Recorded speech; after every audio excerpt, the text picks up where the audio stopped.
Alright, everybody, welcome to another edition of Chicago Bears Podcast Perspective. I did a video last night during halftime, or maybe not even halftime. Maybe, in my opinion, I knew the game was over 1 minute into the game. And then I can't recall if it was the second or third quarter, but the camera panned to the sidelines and you saw a row of the Bears sitting, starting with Akeem Hicks. I've been watching the Bears my whole life. I was born in '83, and I was a Bears fan in the '80s. I grew up. My dad is heavily into football. He's a huge Steelers fan. I was always a Bears fan. I loved their jerseys, their swagger, tough defense, Mike Singletary, McMahon. I was such a huge fan of all of that. And I didn't let go. Because even when we had a bad offense, which is most of the time, our defense was just so tough. And for some reason, we were always in a game. And I heard people talk about the Chicago Bears franchise today, saying that they were mediocre and this and that. We've had a lot of good players. There's just not a lot of Bill Belichick and Tom Brady combos out there, or a Walsh, Montana, Young combos out there, or McCarthy, Rodgers. Say what you want about McCarthy. Say what you want about Holmgren and Favre. Maybe if Buddy Ryan had taken over the Bears at that time instead of maybe going forward with Ditka after so many years. Who knows? Anyway, let's stop on that thought and let's go back to the game. That sideline, whenever that showed that shot, I just saw defeat. And I guess where I was going in the past, talking about other Bears, is I've seen this look in Chicago. I've also seen a Bears team where I recall a game against Atlanta where Rex Grossman came back from an injury at like halftime and rallied us. The fire was back. The way that they were just going to the huddle was different. Guys, even the team's ready for Trubisky. I'm playing Madden right now. Trubisky's my starter. That's Madden. I get it. And then there's this, well, you don't want to start him and this and that. Guys, there's no right or wrong way to do anything. But I'll tell you what is the wrong way is not putting your best team on the field. I'll tell you what also is the wrong way is having a Cleveland Browns offensive coordinator being our offensive coordinator. Not against it, because Bill Belichick came from the Browns. Dow Loggins, he's not anybody that strikes fear into the heart of whatever.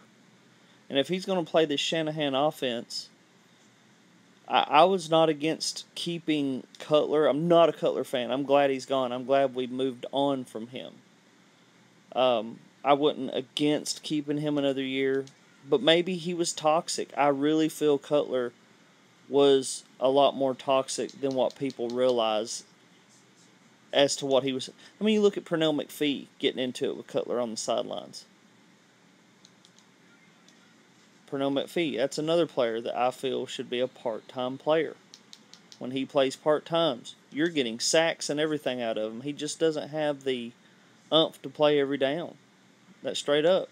If you can get 2-3 sacks a game out of him, why start him every down? But anyway, I knew we were going to lose when I saw the look on their face. And here's my other thoughts on Trubisky. Now keep in mind, my previous video was about the first half. Guys, there wasn't much to talk about in the second half. Did Glennon play better? Yeah, but I'm not a quarterback. But if I'm doing VR quarterbacking, which is where they show the tape, you have Kendall Wright open a few times. You've had players open.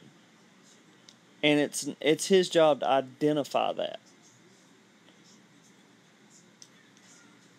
I also noticed a cast still on Wheaton's pinky. Hicks was tired. We've got several guys. Rotate these guys. Rotate them. Keep them healthy. Make sure they're 100% for third down. I just don't see us playing to win. I get online and I do see where, oh, well, Fangio, blah, blah, blah. Guys, our defense did as good as they could considering. There were several 3-and-outs. There was several chances, and then there'd be a penalty.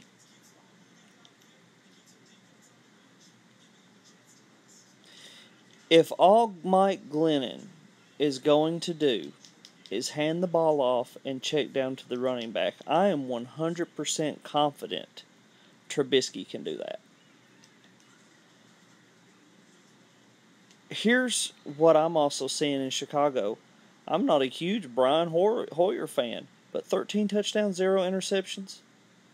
Check downs, maybe through to a tight end. Yeah, he wasn't hitting Alshon deep and open, but what was he doing?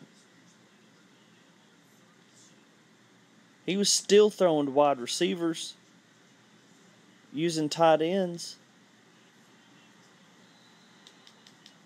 I mean, if we had that type of play with the way our defense has been playing, I could be totally wrong about this, but I'm going to say it. If we had that type of play right now, we could be 2-2. We could possibly have only lost to Tampa. Think about that. We were one play away from beating Atlanta. We were still in the game last night. But I see this in Chicago so much. It's like, and then nobody wants to listen to the fans, which, mind you, not every fan knows what they should be doing. I get that. But I think whenever you ever see the 80% of the crowd behind a certain theme, there's something there. And we're usually always right. I think Glennon for the price was a big chance. But, you know, guys, look at it like this. I'll say this about Glennon. I like him in the red zone. In the red zone, he does play good ball. Every other time, though, he just does not have the confidence. He'll lob the ball. He second guess. He gets deer in headlights. That's nobody. Kyle Orton was 10 times the quarterback Mike Glennon is. Kyle Orton could at least throw on a post a beautiful 30, 40-yard pass. Yet to see that from Glennon. And I'm going to tell you, after yesterday's game, you got a bunch of guys that have pride. You got a defense that's coming out, doing their job, stopping these high-powered offenses. That locker room's going to get pretty crazy before it's over with.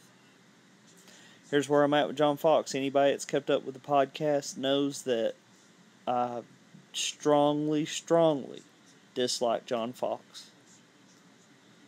Here's where I'm at with coaching. I don't care who you have in there.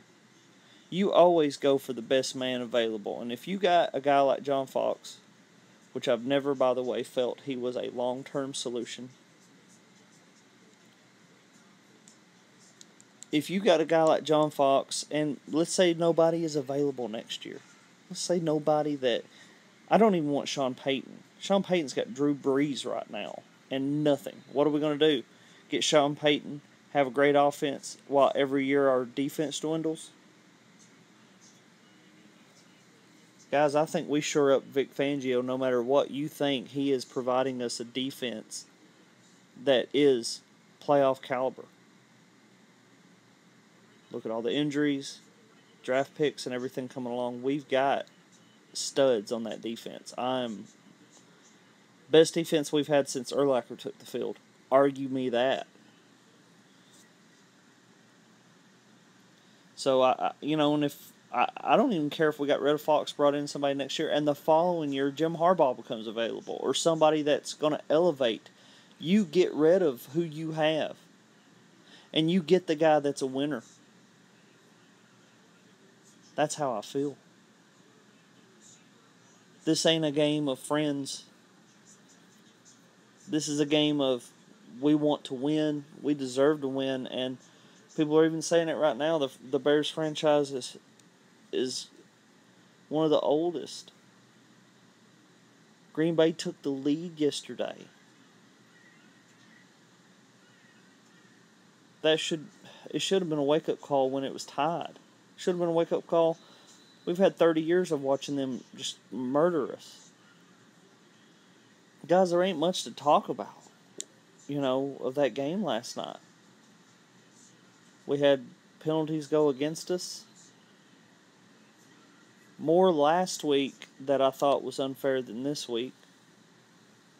The hit that Trevathan did with number 17 on Green Bay, the Devontae Adams, I believe was his name.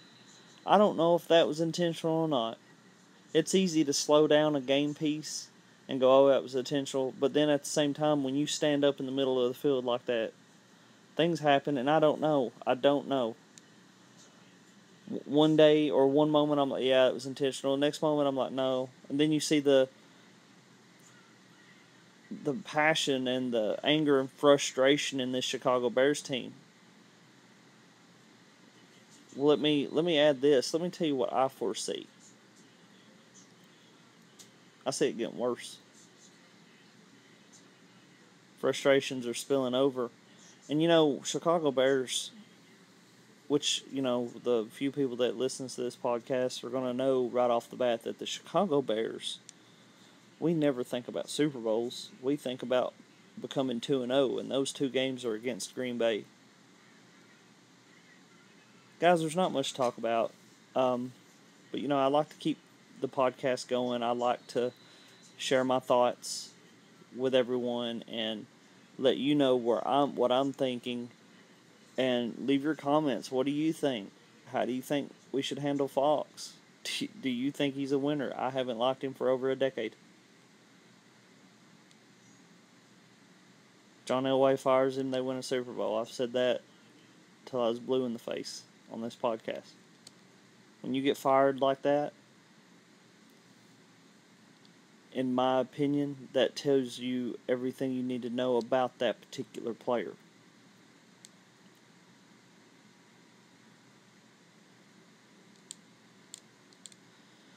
Anyways, guys, leave your thoughts. I'm frustrated too. I want to win too.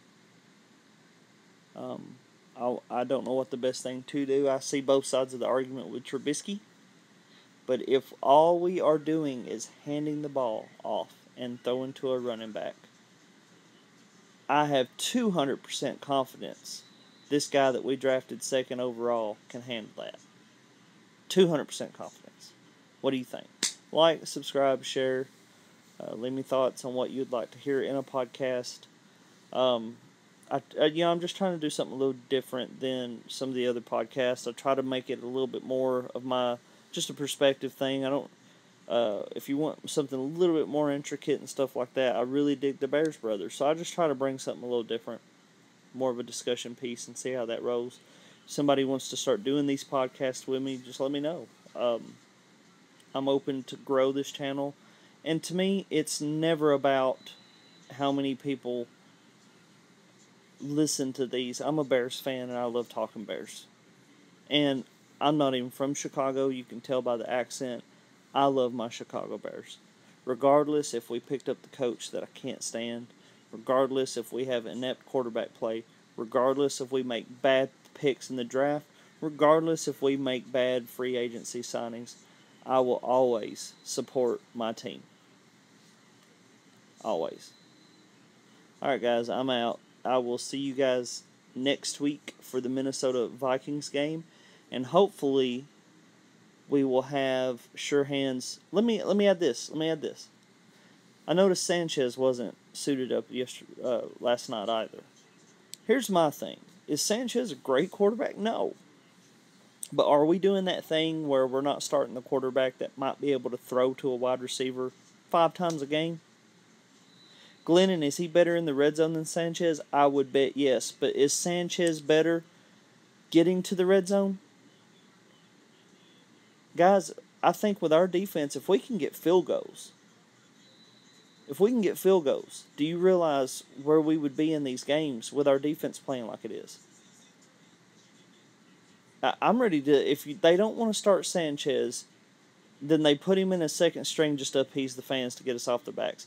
Put in Sanchez at this point. Who cares? I think we've seen what Glennon had, and you got to keep in mind, Glennon and Tampa Bay had Vincent Jackson, which was a big free agent signing that year. You got to keep that in mind. He was huge. I remember Chicago. The Chicago was looking at him. That's how big of a deal he was. He's a big target. He's fast. Well, not fast, but he's a big target. He's aggressive. And Mike Evans is fast. They have a team around them. Tampa does. And much more so than what we have in that way. In Chicago, it's run, run, run. We need that first down. Run, run, run. We need the first down. Run, run, run. 50-yard pass. That's what we've always been set up to be, regardless of what personnel's in there. All right, guys, I'm out. Leave me comments, likes. What do you think? And I will see you next week.